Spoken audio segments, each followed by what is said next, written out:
laying underneath the SCR1. A lot of people have asked, how do you put a battery pack in a car that didn't come with a battery pack, didn't have any fixtures, any way to fasten the battery pack to the car? Well, I'm going to show you how we do it on the SCR1.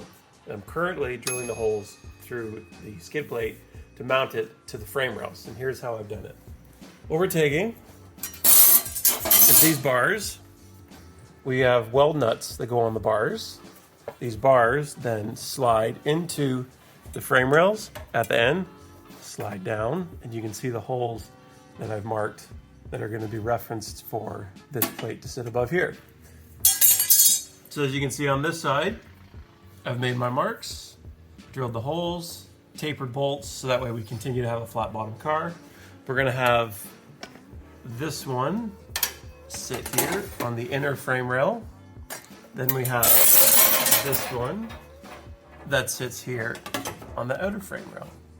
So in total, in the middle of this pack, you've got 16 fasteners between just here and here, which really helps to tie the entire floor together and make it a flat bottom car. Because once you cut the transmission tunnel out, you've kind of taken a little bit of rigidity out of the car. Now it's not very thick steel, so replacing it with this 1/4 inch thick skid plate really ties the whole bottom of the car together and pretty much makes it stronger than it ever was before. So that's how we fasten the battery pack inside the SCR1. We have just finished putting in our nut plates that I was showing you earlier. We have this little aluminum spacer to just take up that little bit of a height difference in the floor, so it's going to sit there in the valley. So we have the 4 here, we have the 4 here, that side and that side.